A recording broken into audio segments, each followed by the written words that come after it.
Bueno, ¿están viendo ahí mi pantalla? Por favor, si alguien me confirma. Sí, perfecto, ingeniero. Bueno, gracias.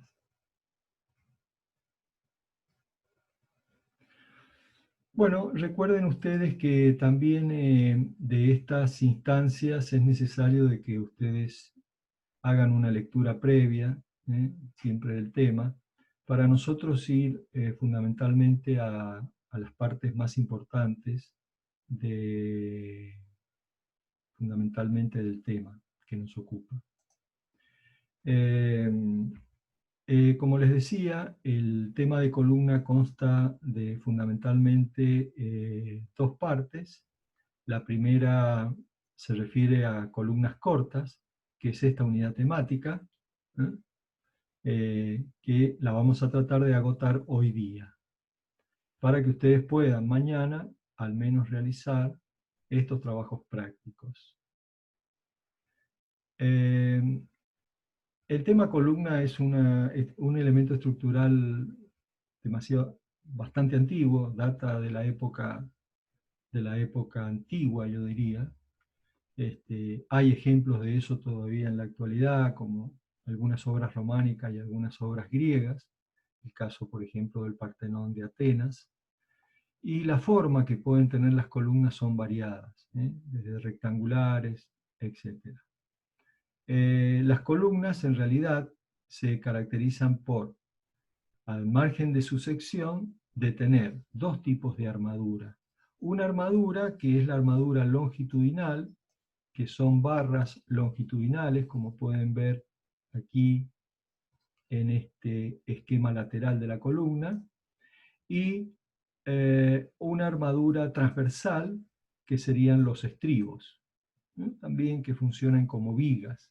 Los estribos, si lo vemos en una imagen lateral, lo vemos allí individualizado.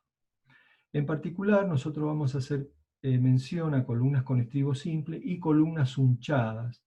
¿Por qué se le llaman sunchos? Bueno, porque los sunchos es un estribo continuo que se arma de manera continua, parecido a una espiral. Yo diría más que todo un resorte, ¿eh? Que tiene esa forma y tiene la capacidad de confinar el núcleo de la columna, dándole o proveyéndole una compresión, yo diría un confinamiento lateral, lo cual aumenta la capacidad a compresión de la columna. Ya vamos a ver cuáles son las ecuaciones. La variabilidad que encontramos en las obras respecto a columnas son muchísimas. Pueden encontrar columnas de hormigón armado coladas in situ, pueden encontrar columnas prefabricadas, donde se hacen en fábrica, en nuestra zona el caso de Prear, por ejemplo, ellos lo hacen prefabricado y después el montaje en obra. Pueden existir columnas para pilas de puentes, etc. ¿No? Son variadas. En términos generales, entonces, como yo les decía, las columnas tienen una armadura transversal, que son los estribos, y una armadura longitudinal, que son las barras longitudinales. Generalmente arrancan desde una estructura de fundación, con una cierta longitud de anclaje o de empalme, que eso lo vamos a ver, y estas dimensiones de columna inclusive pueden ir variando en altura, ya sea cambiando su sección o bien cambiando su armadura. Bueno, generalmente las columnas, acá vemos una estructura en el cual es un entrepiso sin vigas, en el cual ustedes observen que no se ven las vigas de la estructura, pero en términos generales, las columnas generalmente forman una estructura porticada con las vigas. Cumplen una función esencial. Evidentemente, si falla una columna, produce a veces colapsos locales y totales. Por eso es de que los coeficientes de seguridad que se adoptan para columnas son mayores que para vigas. De hecho, el coeficiente de reducción de resistencia para columnas es mayor, es mucho menor que para vigas. Pueden encontrar también en la práctica profesional algunas columnas, ¿no es cierto?, donde la armadura está provista por un encamisado de acero y después son interiormente llenas con hormigón. donde entonces el encamisado de acero provee la armadura longitudinal, que estarían proveyendo las barras longitudinales en este caso, y el hormigón, la capacidad para hormigón. Repito, hay veces, bueno, este es un caso solamente explicativo, en el cual la columna cumple una función esencial. Por ejemplo, frente a acción sísmica, ustedes fíjense que acá está representado la acción sísmica, que produce un momento de vuelco y genera un incremento de esfuerzo axial en la columna esquina. Las columnas esquinas son generalmente elementos muy solicitados por cargas exteriores. Estas columnas, que para el ingeniero es muy importante, a veces para los arquitectos es bastante molesto, es decir, les molestan las columnas, ¿no? Es decir, a tal punto que, bueno, uno ve, por ejemplo, construcciones de este tipo, donde se enmarca el concepto de viga fuerte y columna débil, a la inversa de lo que busca un ingeniero, que busca columna fuerte y viga débil, ¿no? Pero bueno, esto es el eterno compatibilización de lo que hace el ingeniero respecto a lo que hace el arquitecto. Repito entonces, hay también de secciones variadas, hay algunos que le dan un enfoque exclusivamente arquitectónico, ¿no es cierto?, inclinadas, pero lo importante es que siempre la columna forma parte de una estructura que es aporticada, en este caso con la viga. Por lo tanto, si bien en algunos casos la columna está sometida a cargas exclusivamente de compresión, pero es muy habitual también de que esta columna esté sujeta no solamente a compresión, sino también a momento flector, como ustedes bien lo saben de la teoría de estructura. Bueno, ejemplos sobre estos hay varios, hay muchísimo en la bibliografía, así que eso lo pueden ustedes ver con detenimiento más adelante. Entonces, en principio, nosotros vamos a clasificar en nuestra materia, o vamos a verla como dos tipos. Las columnas cortas, llamadas así, con distintos tipos de solicitaciones, y las columnas esbeltas. Lo que vamos a ver en esta clase son fundamentalmente las columnas cortas, donde la capacidad de esta columna queda fundamentalmente determinada por la resistencia de los materiales, ya sea el hormigón y el acero, y también por la sección transversal que tiene la columna. Evidentemente, si la columna tiene mayor sección, tiene mayor capacidad de compresión. Y las columnas esbeltas, que lo vamos a ver en la clase que viene, repito, son aquellas columnas cuya capacidad se reduce rápidamente o fuertemente en función de la deflexión lateral. Es el famoso efecto de Pandeo que ustedes estudiaron en resistencia de materiales y que nosotros en materias de años superiores le llamamos inestabilidad elástica. Es decir, entonces, que por efecto de la deflexión lateral, la columna pierde o limita su capacidad y no está dada por la geometría ni siquiera por la armadura, sino por la capacidad mayor o menor que tiene la columna para deformarse. Entonces, la configuración en cuanto a aspectos, ahí tienen una columna corta y aquí tienen una columna esbelta. Fíjense la altura de la persona, que es esta, con relación a la altura de la columna. Ahí podrán sacar ustedes qué tipo de esbeltez estamos hablando en este tipo de estructura. Ahora, en principio, las columnas preponderantemente tienen carga de compresión, aunque también tienen momento, por lo tanto, si tienen momento, tienen corte. Pero una pregunta sería, si una columna tiene exclusivamente carga de compresión, ¿por qué serían necesarios los estribos? Bueno, los estribos, cuando una columna está exclusivamente sujeta a fuerza de compresión, cumple distintas funciones, fundamentalmente dos. Aquí en la parte inferior pueden ver cuál es la falla de una columna sujeta exclusivamente a carga de compresión. Fíjense que primero hay un desprendimiento del recubrimiento y acto seguido hay un desprendimiento de lo que es el núcleo de hormigón. Y fundamentalmente después la barra queda totalmente desprotegida, por lo tanto si no tuviese el estribo, se incrementaría el pandeo de la barra de la columna y la falla sería mucho más prematura. Por lo tanto, entonces, la primera función que cumple el estribo es controlar el pandeo de las armaduras en estado de colapso.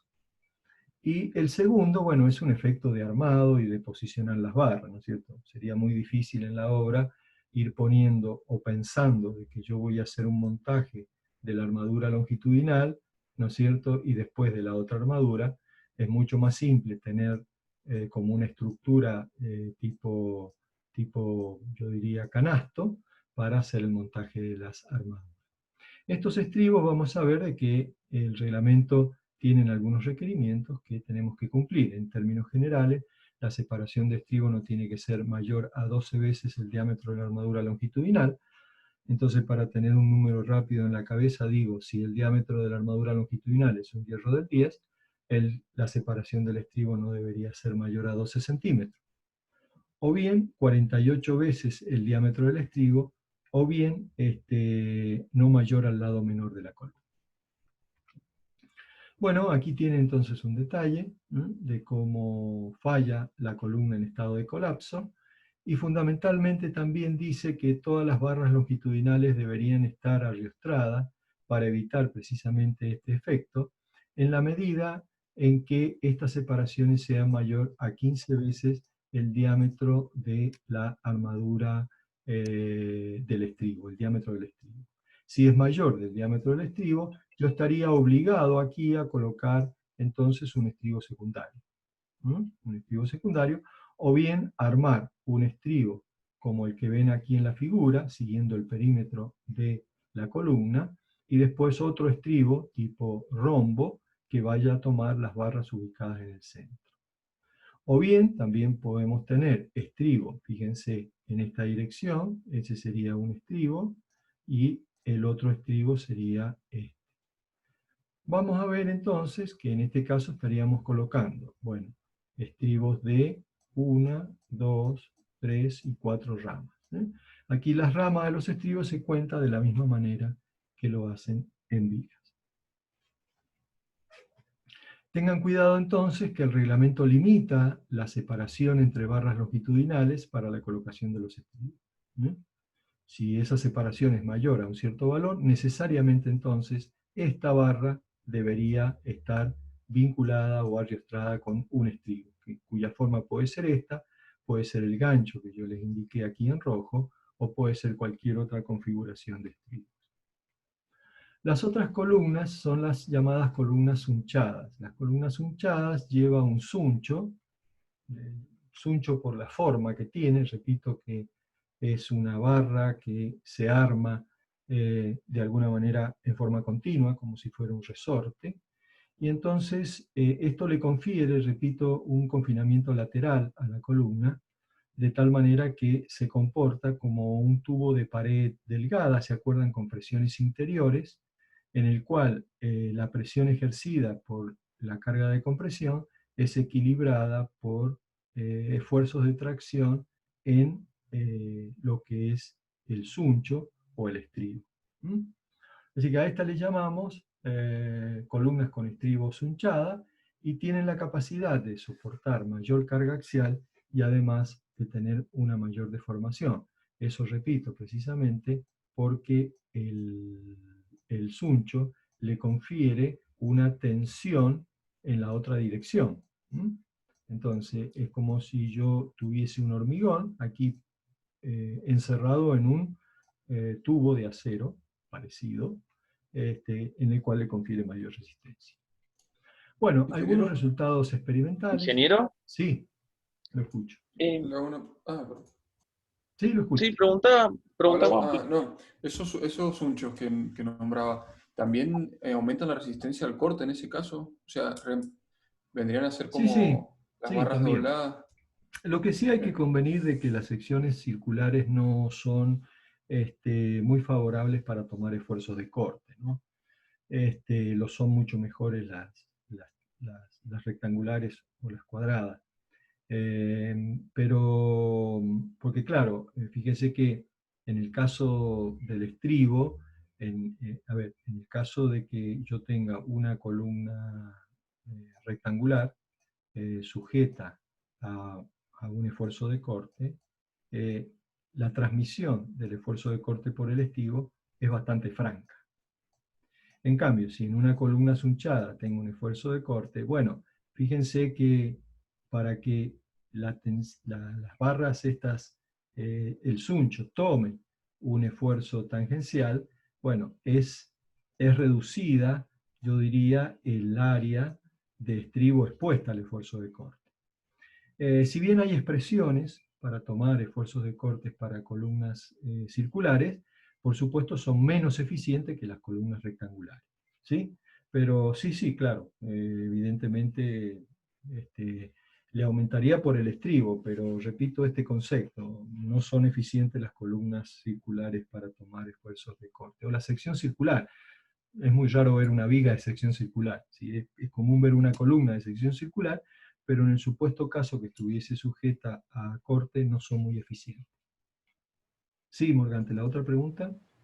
Sí, profe, que en las columnas con estribo simple, en la práctica, la atadura del estribo se la suele llevar en el sentido longitudinal que vaya haciendo una vuelta, o sea, que cada estribo se ate con distintos puntos. ¿Eso es por qué motivo o por una simple convención de práctica?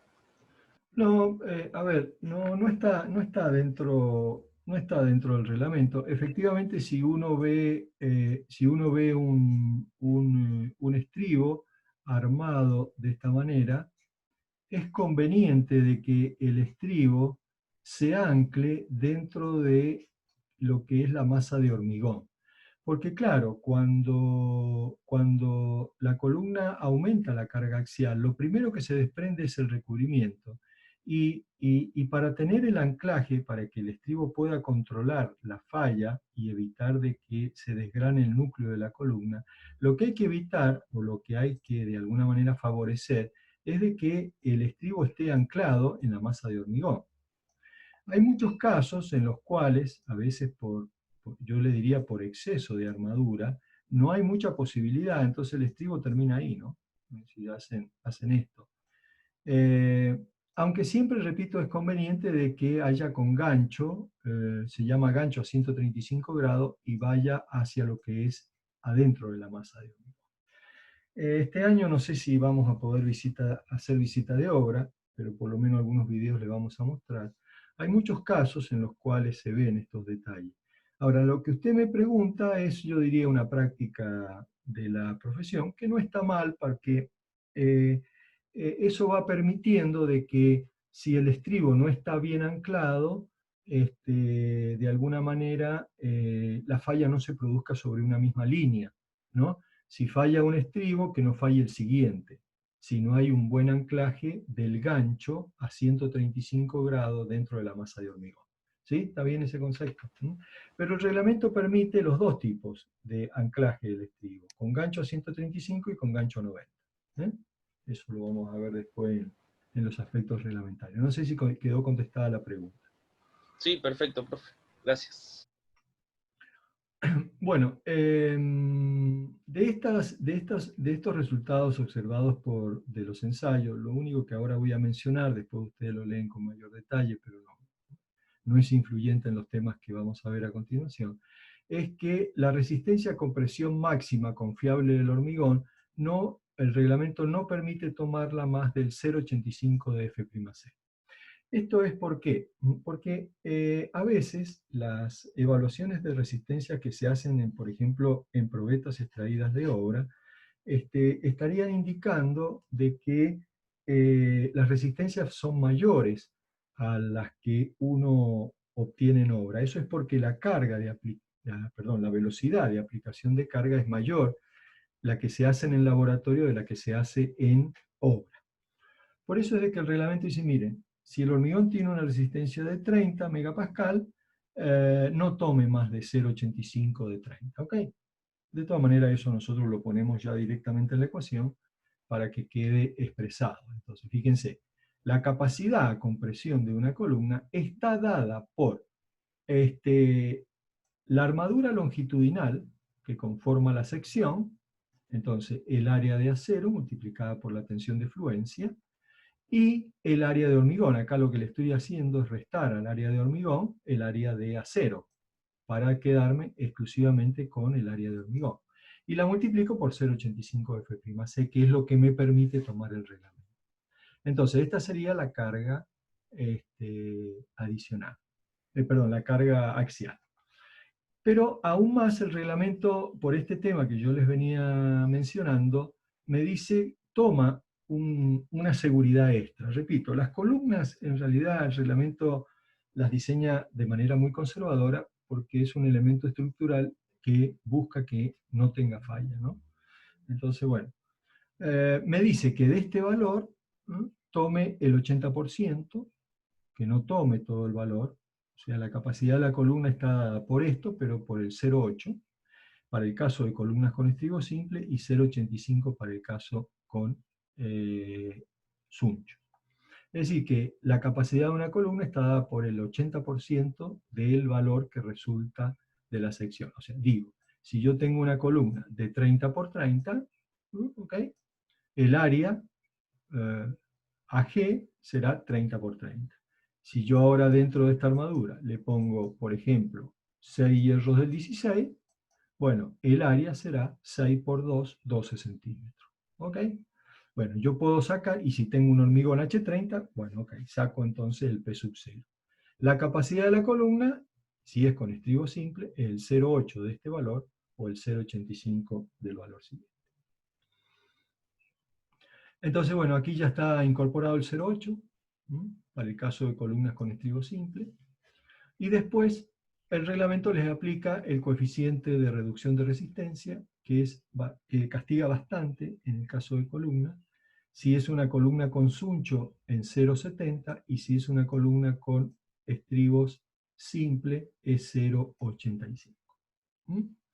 Entonces, de estas dos expresiones que tienen aquí, es multiplicar el valor de P sub 0 por 0,8 y por 0,85, entonces tienen una expresión para columnas con estribo simple y una expresión para columnas sunchadas.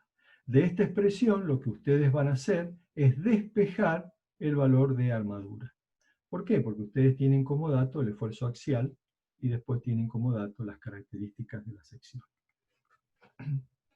Acto seguido, enseguida volvemos a esta diapositiva y vemos cómo queda la ecuación de haber despejado de estas dos expresiones el valor de AST. Para el caso de columna sunchada, lo que hace el reglamento es definir una cuantía volumétrica del suncho, y para eso parte de una expresión exclusivamente empírica obtenida de resultados experimentales. Parte de la ecuación 1, en el cual dice de que la resistencia al hormigón confinado, menos el 0,85 de la resistencia común, es igual a 4 veces la presión de confinamiento lateral. Repito, esta expresión 1 es una expresión exclusivamente empírica. Esta expresión es más fácil deducirla porque ustedes sacan, por ejemplo, la resultante de las presiones laterales dada en la columna sunchada, serían esta presión de confinamiento, que es FR por el diámetro, es equilibrada por 2 veces FI a SP. 2 veces FI de SP, dividido S, que es la separación entre suncho. Bueno, con esas dos expresiones se trabaja un poco, define lo que se llama la cuantía volumétrica, que se la define de esta manera, de aquí se despeja el valor de ASP, este valor de ASP se reemplaza en la expresión 2, aquí, después tienen las ecuaciones que yo se las he deducido en el flyer siguiente, se reemplazan aquí y se obtiene esta expresión. Siendo una sección circular, pi por diámetro cuadrado sobre 4 su área, se llega a una expresión de cuantía volumétrica de sunchado, donde esta es la expresión que realmente se obtiene trabajando con estos parámetros. Ahora el reglamento, por una cuestión de simplicidad, en vez de tomar 0,425, toma 0,45. La deducción de esta ecuación, repito, esto entonces se le llama cuantía volumétrica, y está en función del área bruta de hormigón, ¿sí? El área, llamémosle, de la columna descontado el acero y las respectivas tensiones de hormigón y del acero. Bueno, aquí tienen la deducción de las expresiones que hemos pasado aquí rápidamente, con las deducciones, con las simplificaciones del caso, para que ustedes vean cómo llegan al valor de la expresión de cuantía volumétrica.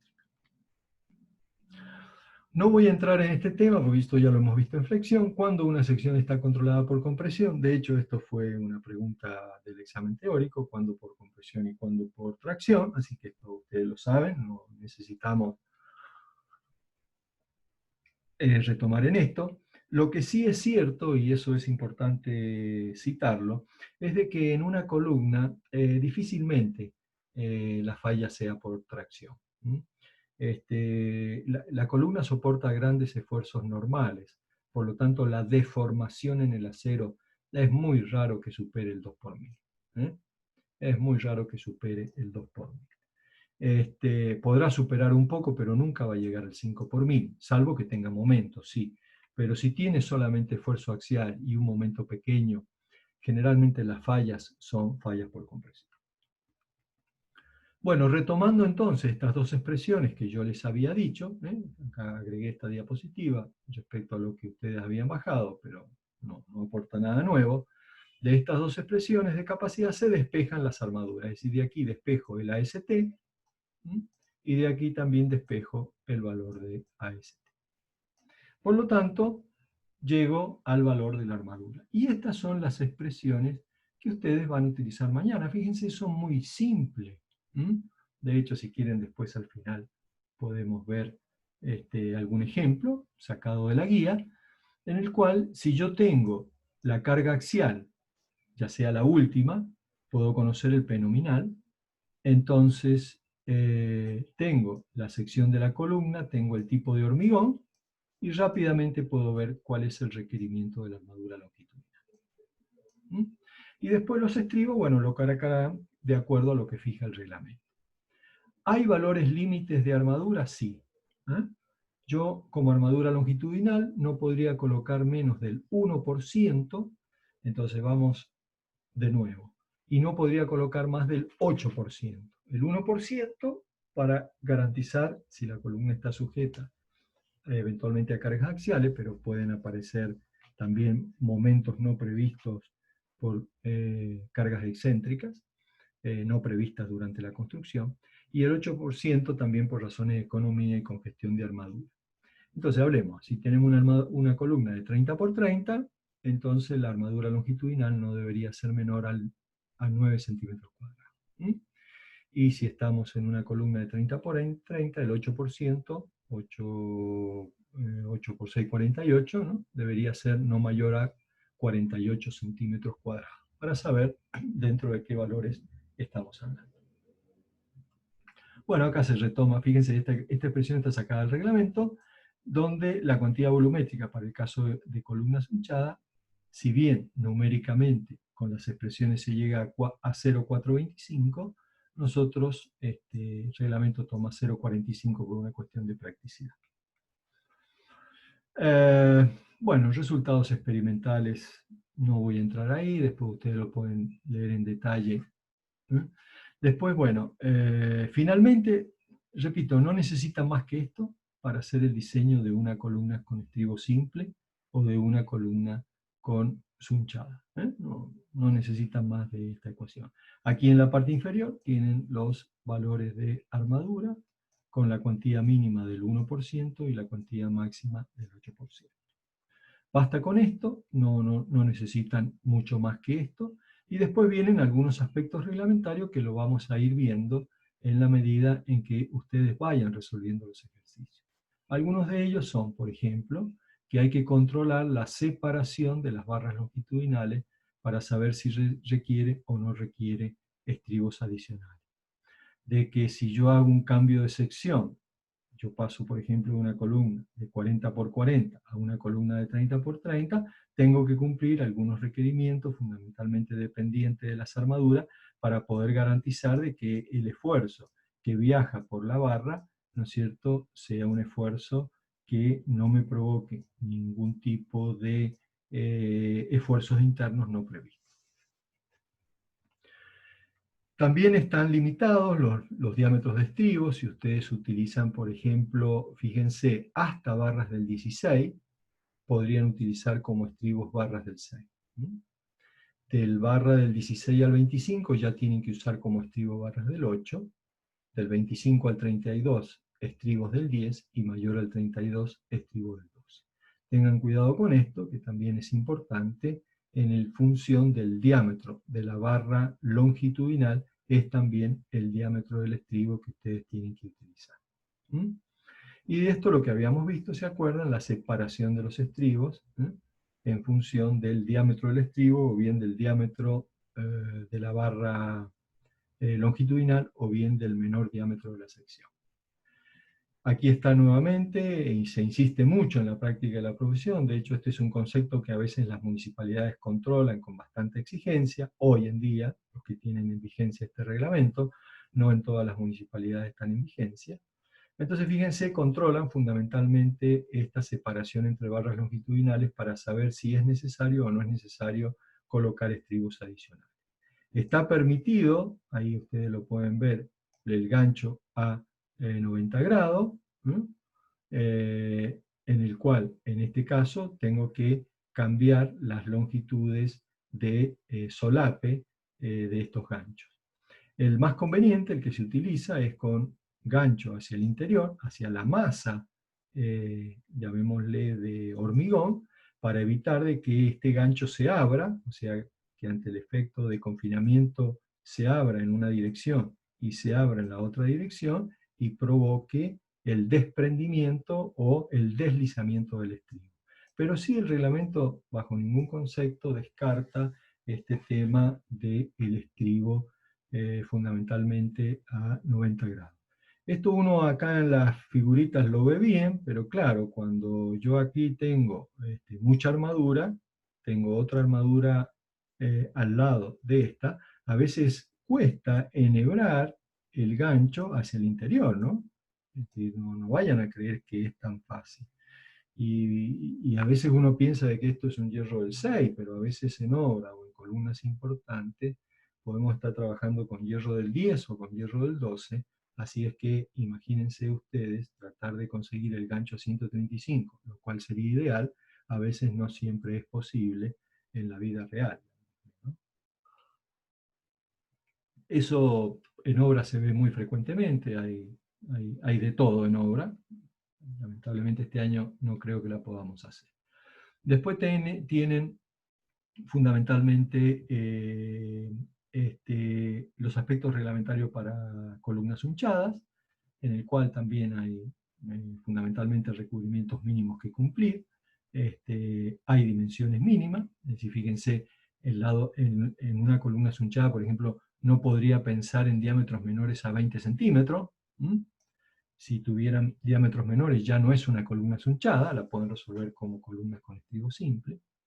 Y fíjense que el diámetro de la barra longitudinal en ningún caso para columnas hunchadas puede ser menor de 12. Y después por ahí hay alguna reglamentación que la cantidad de armadura longitudinal no tiene que ser menor de 6, o sea, no podría colocar menos de 6 barras en una columna hunchada. Aquí también tienen entonces la separación de estribos. Comparen sí la separación de estribos, aquí lo tienen muy claro, en una columna con estribo simple respecto a una columna hunchada. Son mucho más exigentes, las separaciones de estribos son más pequeñas en columnas hunchadas respecto a una columna con estribo simple, porque recuerden que en este caso yo tengo que garantizar fundamentalmente este concepto de que el suncho le confiere a la columna una compresión en la otra dirección, y es como entonces en el cubito elemental yo tuviese una compresión biaxial, ¿no? Es decir, tengo en esta dirección, pero si además tengo compresión en la otra dirección, esto, bueno, fundamentalmente me favorece el estado de resistencia de este cubito. El otro tema, también el reglamento dice que si ustedes van a suspender el suncho, tienen que tener una cierta longitud de anclaje, ya sea en la viga o en la losa van a anclar las armaduras longitudinales. Son todos detalles de armado. Acto seguido, y aquí después si quieren hacemos un pequeño descanso antes de entrar a la segunda parte del tema. Fíjense entonces que el diseño de la columna es muy simple. En este caso, los profes de la práctica tomaron una columna que es muy común en la práctica de la profesión, una columna de 20 por 20, ¿de acuerdo? Con un determinado tipo de hormigón, determinado tipo de acero, y este esfuerzo axial viene del cálculo de las solicitaciones exteriores. Ustedes en el trabajo grupal que están haciendo serían las reacciones de las vigas, ¿no es cierto? Son esfuerzos axiales sobre las columnas. Las reacciones de vigas son esfuerzos axiales sobre las columnas. El coeficiente phi, si la columna es con estribo simple, ahí está, 0,65. Así que, nada, es muy simple, calculan el esfuerzo axial nominal, y de allí calculan la armadura, con la expresión que les da. ¿Cuánto llegaron a este caso? Bueno, 6 centímetros cuadrados. Entonces se resuelve con 6 barras del 12, y verifican la cuantía. Acuérdense que la cuantía tiene que ser menor, a 8% y mayor al 1%. En el caso de columnas con estribo simple, no hay un criterio de cómo disponer las barras, ¿no? Se entendería de que la carga axial se distribuye uniformemente en el acero y en el hormigón. Hay algunos detalles que cuando la carga axial es muy pequeña, el acero no trabaja, y cuando la carga axial empieza a ser mayor, se redistribuye entre hormigón y acero. Y después se verifican la separación de los estribos. Entonces, fíjense que es muy simple el cálculo de una columna con estribo. Repito, estribo simple, repito, usan exclusivamente las dos expresiones que han visto. El segundo caso, que también está en la guía nuestra, en los apuntes de clase, está relacionado con el caso de una columna sunchada. Esto se hace un paso más porque solamente se verifica si se cumple la condición de la cuantía volumétrica. Entonces, fíjense que aquí le dan los datos del problema, sacan la sección bruta, considerando toda la sección de la columna, y la sección del núcleo, ACH, en el cual se desprecia el recubrimiento. Y se calcula la armadura. Fíjense acá qué dato particular. La armadura dio negativa. ¿Sí? ¿Puede dar negativa? Sí, claro que puede dar negativa, porque fíjense, acá hay un signo negativo. Entonces, ¿qué quiere decir este signo negativo? Que el área que tiene la columna es más que suficiente para tomar el esfuerzo axial al cual está solicitado. Es decir, no necesitaría armadura esa columna. Prácticamente no necesitaría armadura. Entonces lo que se hace cuando ustedes le dan armaduras negativas, eso lo van a ver más en detalle mañana, directamente se calcula el valor de cuantía mínima. Y con el valor de cuantía mínima se coloca la armadura que debería disponer. Y después se controla el valor de la cuantía volumétrica del área de estribos. Y se separa a lo que estipula fundamentalmente el reglamento. Así que repito nuevamente, con una simple ecuación como es esta, en este caso porque dio negativo, pero si hubiese dado positivo el número, acá termina mi problema. Solamente no necesito verificar el valor de cuantía mínima que en este caso se aplica, repito, por haber dado negativo el valor de la armadura. Y acto seguido se calcula el tema del estribo con la expresión del área volumétrica, ¿se acuerdan? El ρ, ¿no? El área volumétrica de estribo para calcular el suncho. Bueno, ¿preguntas sobre esto?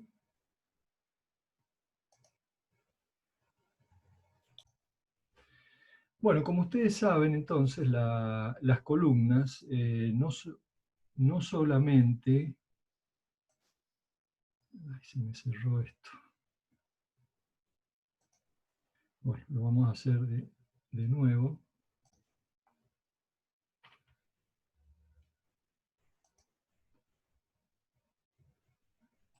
Bueno, entonces les decía que ustedes saben de que las columnas no, muchas veces forman parte de estructuras aporticadas. Entonces, una sección cualquiera de la columna, puede ser esta, está sujeta entonces a una carga axial y a un momento. O bien una carga puesta a una cierta excentricidad. Entonces, esto es lo que nosotros llamamos o tenemos en la materia como columnas con flexión compuesta uniaxial. ¿Qué quiere decir esto? Que el momento está actuando en una de las direcciones de la columna. Es decir, que si la columna es de sección rectangular o es de sección cuadrada, es decir, tendríamos un esfuerzo axial más un momento en una de las direcciones. El caso siguiente que vamos a ver es con momento en la otra dirección, es decir, momento biaxial. En este caso también aplico las mismas condiciones que ustedes ya han visto en flexión, porque no deja de ser un problema de flexión. El único inconveniente que tenemos que aquí es mucho más preponderante el esfuerzo axial que el momento. Por lo tanto, el tratamiento es distinto. Entonces, aquí ustedes tienen la columna con una cierta excentricidad. Aquí tienen lo que ustedes ya conocen, solo está dibujado de otra manera, los esfuerzos del diagrama de deformaciones, ¿no es cierto? Y aquí tienen el diagrama de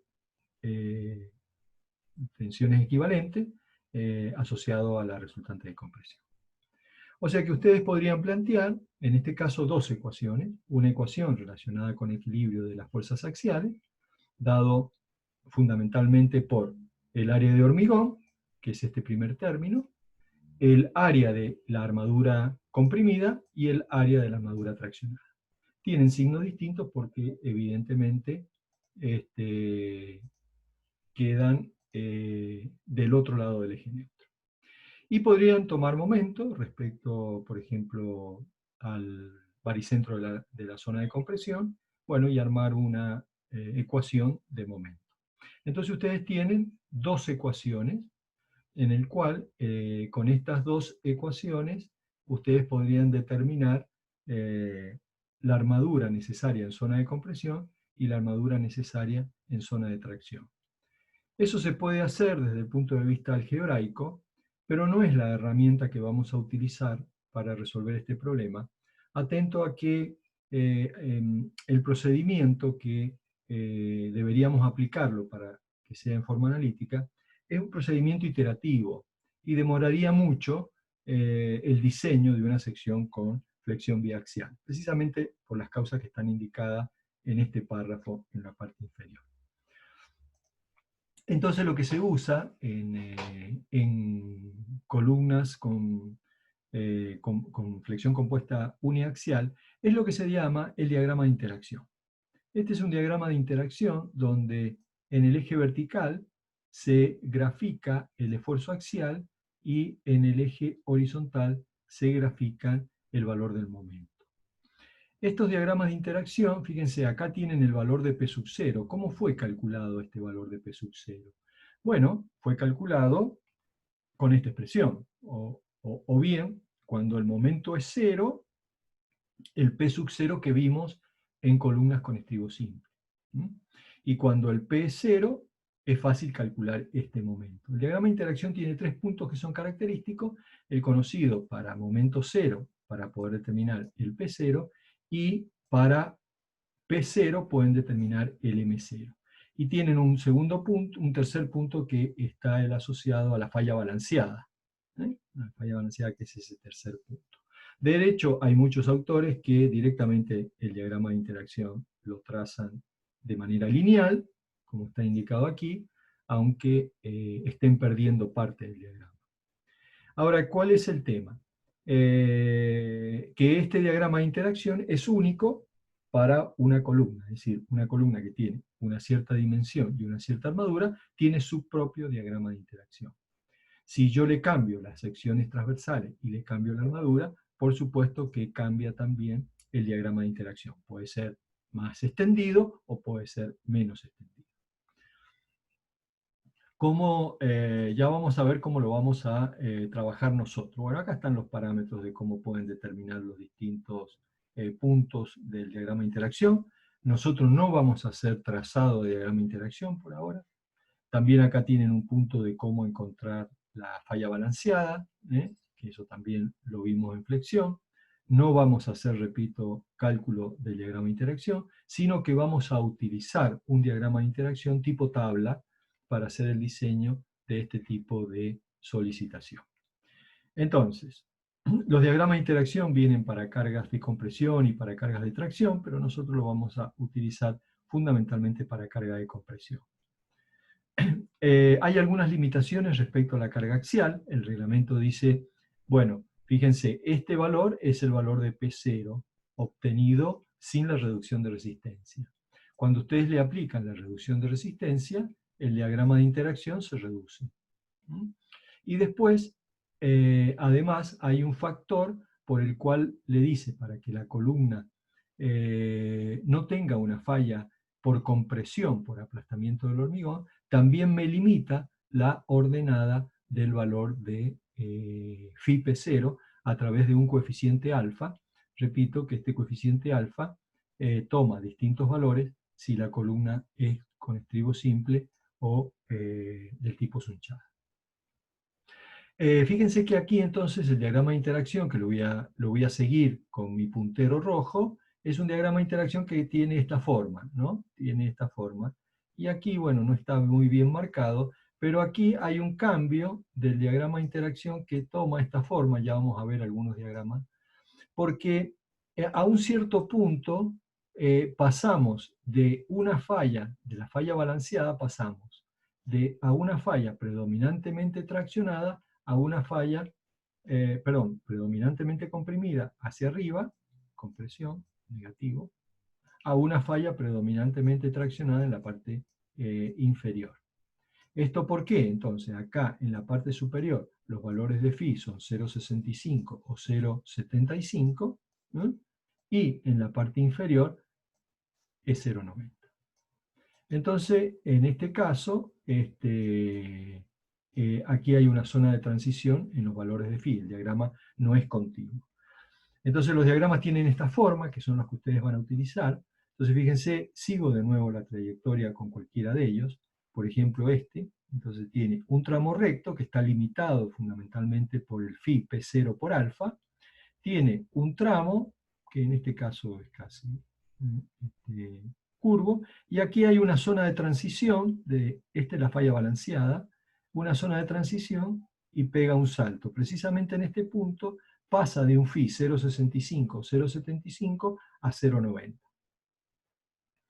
Y precisamente estos puntos que están aquí, entonces, ¿cómo lo arman el diagrama de interacción? Cada curva de este diagrama es un valor de cuantía. Entonces, ¿cómo se trabaja? Bueno, se trabaja, conocido el valor de m, ustedes pueden entrar con una ordenada asociada al valor de P, perdón. Y conocido un valor de n, pueden entrar con la otra ordenada. Es decir, acá entran con un factor asociado al momento y acá entran con un factor asociado al esfuerzo axial. Y en el punto de intersección, que es ese punto de intersección, obtienen un diagrama de cuantía. Entonces, esta cuantía directamente multiplicada por el área de acero les daría a ustedes el requerimiento de armadura. Como estamos en flexión uniaxial, la armadura va dispuesta, entonces, si ustedes, como hice el dibujo al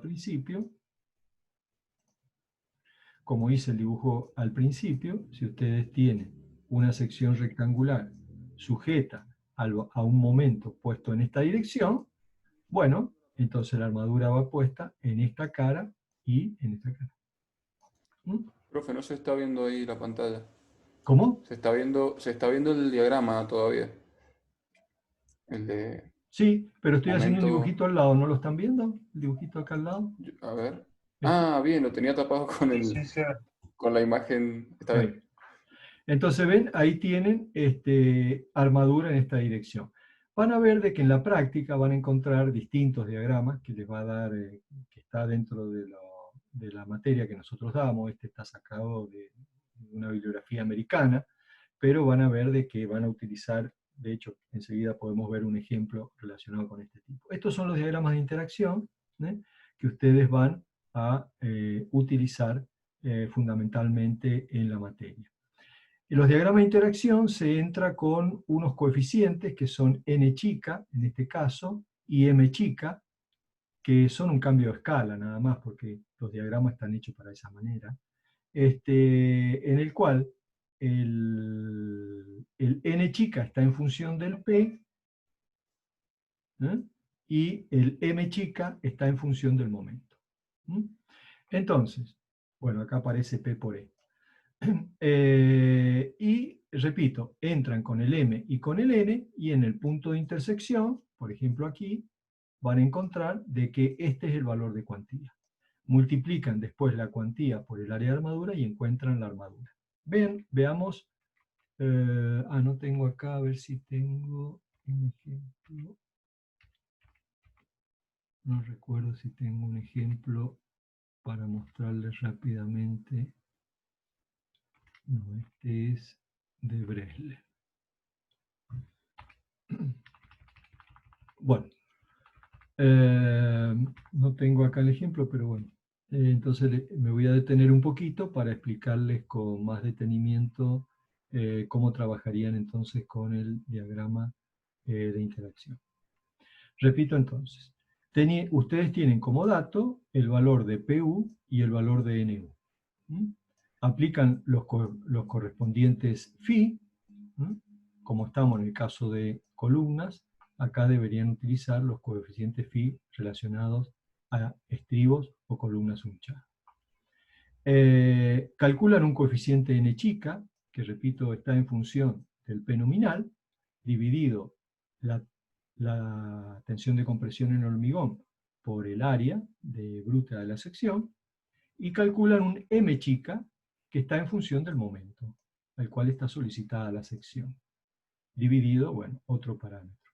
Y estos parámetros gamma son los parámetros por el cual ustedes van a elegir el diagrama de interacción. Dependiendo del gamma, fíjense que acá tienen h menos 2 veces el recubrimiento dividido h, hay distintos valores de gamma. Hay gamma 0,75, 0,7, 0,8. Repito, sacan la cuantía, ¿no es cierto? Y lo que tienen que hacer acá es el área de armadura, por ejemplo, el AS, es igual a la cuantía que sacan del diagrama multiplicada por el área de hormigón. Y esa armadura ponen la mitad en una cara, porque esta es armadura total, ponen la mitad en una cara y la mitad en la otra cara, porque repito, está actuando, ahí está, perdón, acá estaba el área, está actuando el momento en una sola dirección. Ingeniero, ¿ese área es el área bruta? Sí, Es es lo el mismo, área de la H columna, sería. B por H. Sí, es el área de la columna, B Bien. por H.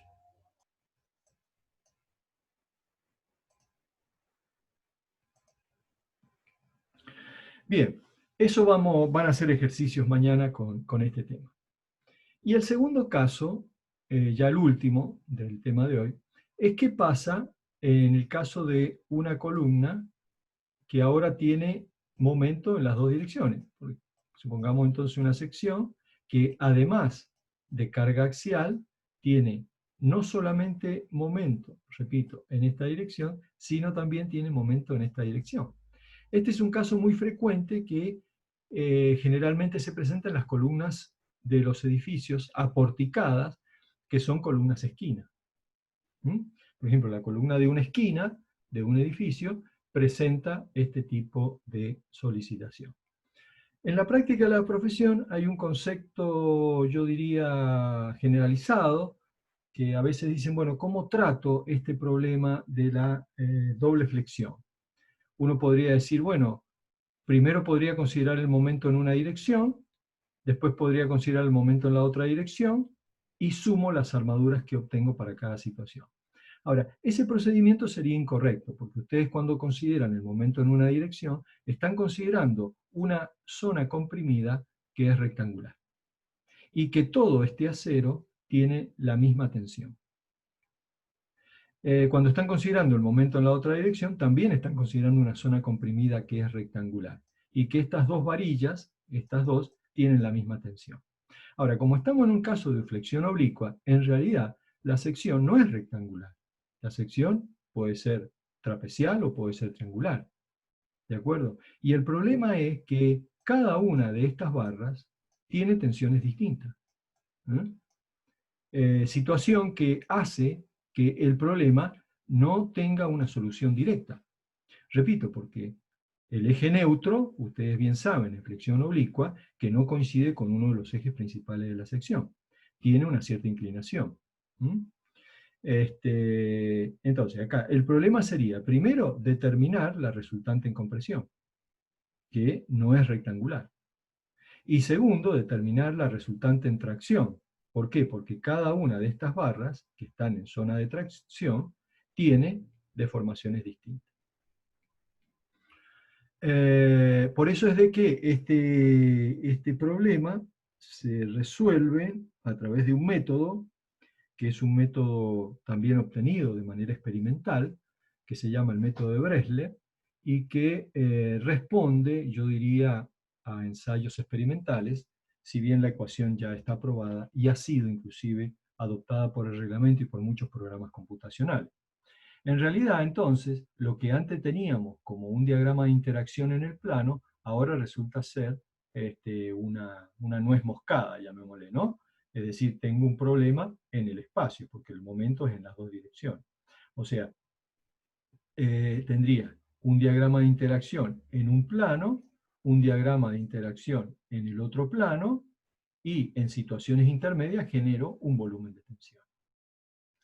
Entonces, ¿qué pasa? Aquí, repito, bueno, acá está explicado lo que les acabo de decir respecto a que no sería correcto determinar las armaduras haciendo superposición de efectos, ¿no? Es decir, en el sentido de que las secciones comprimidas son rectangulares cuando en realidad no lo son, y cuando los esfuerzos en las armaduras tienen el mismo valor de tensión y deformación cuando en realidad no lo son. Entonces, aquí hay un diagrama de interacción que estaría verificando esta situación, que puede ser una situación intermedia, que se produce a través de la intersección entre un plano horizontal, como el que está indicado, voy a seguirlo con el mouse rojo, ahí, junto con un segundo plano, que es un segundo plano vertical. Entonces, cualquier punto que estaría cayendo dentro de estos dos diagramas, estaría verificando la situación. Pero bueno, repito, vamos a trabajar con el conocido método de la carga inversa, que fue propuesto históricamente por Bresler, que fue su autor, llamémosle, en el cual él, en lugar de trabajar con los valores de los valores de momento y los valores de las cargas axiales, él trabaja con la inversa. Trabaja con la inversa del momento y trabaja con un plano en el cual, por ejemplo, el plano A, B, D, si la relación carga, momento en X, momento en Y, esa combinación cae dentro de este plano, la condición quedaría verificada. ¿Por qué se dice que el método, fíjense que todas las ordenadas están en 1 sobre P, ¿no? Es decir, él trabaja con ese concepto, invierte la carga axial. ¿Por qué se dice? Porque fíjense que acá queda una partecita del diagrama que desde el punto de vista práctico, si un punto cayese, perdón la expresión, allí, verificaría. Pero para Bresler no, porque Bresler toma un límite, yo diría, recto, del plano de intersección entre el plano vertical y el plano horizontal. Bueno, esa es la explicación, pero en definitiva para mí lo importante es saber cómo utilizar la ecuación de Bresler. Esta es la famosa ecuación de Bresler, también conocida como ecuación de carga inversa, ¿Por qué le llama inversa el método? Porque hace la relación 1 sobre P sub n. Entonces, fíjense, dice que 1 sobre PNI, ¿no es cierto? Bueno, vamos primero a los términos de la ecuación. 1 sobre PNX0, bueno, es la carga última cuando está solo presente la excentricidad en una dirección. La PNI0 es cuando está en la otra dirección y la P0 es cuando está centrada. Entonces dice que el valor de la carga última está asociado a estos tres valores. Entonces el secreto del método de Bresle está en cómo uso esta ecuación, que repito, también es un método iterativo. Esta ecuación es válida, ¿no es cierto?, para estos valores de relaciones. Cuando por allí los valores de carga axial son menores al 0,10 del P sub 0, la ecuación de Bresle pierde efectividad. Es para valores importantes, yo diría, de carga axial. Entonces, fíjense, acá es cómo se utiliza la ecuación del método de Bresle, que no es un método, yo les diría, directo, sino es un método iterativo. ¿Ustedes qué tienen como dato del problema? Bueno, como dato del problema yo tengo la carga axial en la columna y tengo los dos valores de momento. ¿Ok? Tengo los dos valores de momento. Entonces, puedo calcular la carga axial nominal, el momento nominal en X, el momento nominal en Y. Puedo determinar la excentricidad en X, puedo determinar la excentricidad en Y. Y sacar un valor N. ¿De acuerdo? Acá es donde tiene la característica de que es iterativo el método. Yo, como no conozco los valores de la resultante de compresión y la resultante de tracción, tengo que suponer un valor de armadura primero. Entonces, en este caso, se puede suponer un valor de armadura entre el mínimo y el máximo. ¿Cuál era el mínimo? 1% y el máximo 8%. Por ejemplo, uno puede adoptar un 2% de armadura. ¿De acuerdo? Entonces, con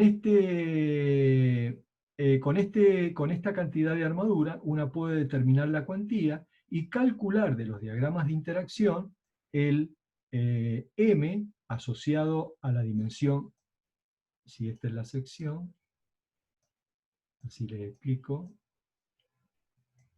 Esta es el ancho B, y este es la altura h de la sección. ¿Ok? Entonces, como se acuerdan que el m era el momento dividido el b por el... Y lo podemos volver para que no vean de que estamos trabajando sobre un abstracto. Los valores de m, volvemos al diagrama de interacción, acá está. Es el momento, y acá es donde ustedes introducen el b o el h. Entonces ustedes pueden encontrar un m asociado al h y un m asociado al b, porque el momento está aplicado en las dos direcciones. Ese sería lo que... Entonces, definiendo un cierto valor de cuantía, de los diagramas de interacción determino estos valores. Entonces, puedo calcular el Pn, el Pnx, el Pni, y puedo calcular el Pn0. Y se aplica la ecuación de Bresle. Si en este procedimiento se verifica que el PNI, que está acá, es mayor que el PN es el segundo término, el procedimiento queda satisfecho. De lo contrario, tienen que volver aquí, si no les verifica esa condición, y cambiar la cuantía. Seguramente que si el PNI es menor que el PN, tendrán que aumentar la cuantía. Bien, entonces es iterativo el procedimiento. Acá tienen un ejemplo de aplicación. Entonces fíjense que acá, ¿qué tienen como dato? Los momentos, tienen la dimensión de la columna, el B y el H. Entonces, miren el procedimiento. Primero, calculo los valores de momentos nominales, con los coeficientes de reducción de resistencia. Calculo las excentricidades. Calculo el valor de n chica. Supongo un valor de cuantía. En este caso, como les puse anteriormente, del 2%, dio 15. ¿Mm? Entonces, veo qué diagrama voy a utilizar. Acuérdense que los gamma era el diagrama que utilizaba. 0,77, 0,73. Bueno, no importa eso demasiado. Entonces, del diagrama, fíjense, para 0,73 usó el diagrama de 0,7, que lo van a ver mañana, y sacan un M de 0,18. Y para el diagrama de 0,77 usó el gráfico de diagrama de interacción 0,8. Y de ahí sacó el M 0,2. ¿Ok? Bueno, ahí pueden interpolar, etc. Entonces, calculan el PNX, calculan el PNI y calculan el PN0 y aplican la ecuación de Bresler. Y tienen que verificar de que el PNI sea mayor que el PNI. En este caso, 300 kN dio mayor a 277. Por lo tanto, ustedes pueden armar la sección con un 2% de la sección. Quiere decir 15 centímetros cuadrados. Y esa armadura, ¿cómo les conviene ponerla? Y en este caso, dado que el momento está uniformemente, perdón, está en las dos direcciones, le conviene poner armadura uniformemente distribuida. Por dar un ejemplo, no es el caso, pero 15 centímetros cuadrados serían alrededor de, pónganle, 12 hierros del 12. ¿Eh? Entonces, 12 hierros del 12 dividido 4, me podría poner, entonces, 3 barras por cara, ¿no es cierto?, en todo el perímetro, lo voy a poner así distribuido, ¿eh? Todo el perímetro de la sección, dado de que el momento está en una dirección y también está en la otra dirección. Entonces, repito, el método de Bresler o el método de la carga inversa es un método exclusivamente iterativo que, si no verifica esta condición, que es la última que le impone el método, tendrán que rehacer el procedimiento. Y la armadura que finalmente ustedes determinen, la distribuyen en todo el perímetro de la sección. Ingeniero, ¿Sí? podríamos decir que el valor de PNI, ay, me sacó